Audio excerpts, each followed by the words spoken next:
आज हम बात करने जा रहे हैं क्राइम के बारे में। तो क्राइम को स्टार्ट करने से पहले हमें ये जानना ज़रूरी है कि क्राइम की डेफिनेशन क्या है। क्राइम की अगर डेफिनेशन की बात करी जाए तो क्राइम की डेफिनेशन हमारे बीएनएफ में नहीं दी गई और ना ही हमारे आईपीसी में कहीं पर दी गई थी। इसलिए हम प्रोफेसर मिलर की डेफिनेशन को एक बार गो थ्रू करेंगे।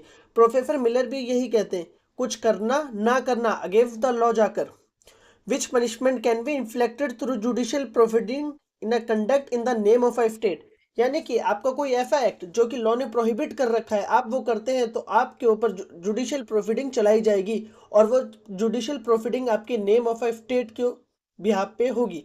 जैसे आप सिविल लॉ में देखते हैं, अगर आप कोई भी कॉन्ट्रैक्ट ब्रीच करते हैं तो आपका और सामने वाली पार्टी के अगेंस्ट में केस होता है। पर वहीं अगर क्रिमिनल की जब बात करते हैं तो जो भी क्राइम होता है वो अगेंस्ट द स्टेट होता है।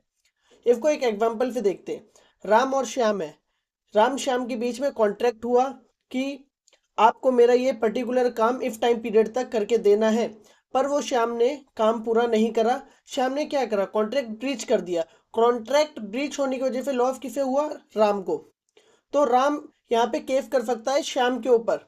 यहाँ पे स्टेट आके राम के बिहाफ पे केस नहीं करेगी। अब सेकंड एग्जांपल हम ले लेते हैं क्रिमिनल का। राम और श्याम है, राम और श्याम के बीच में लड़ाई हुई, राम ने श्याम को जान से मार दिया।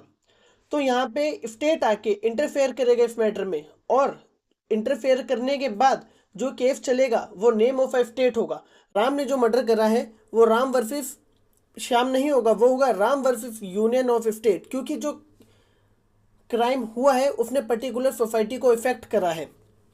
और अगर सिंपल लैंग्वेज में अगर हमें जानना है, देखिए, whatever if declared by legislature as a crime is a crime.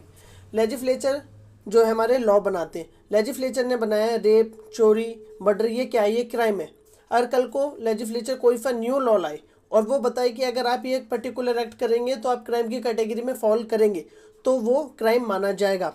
I hope कि आपको क्राइम की डेफिनेशन समझ में आई होगी। अगर इसके रिलेटेड कुछ भी आपके मन में डाउट है, please let me know in a comment section. ऐसे ही लीगल कंटेंट के लिए हमें फॉलो करना ना भूलें। जय हिंद।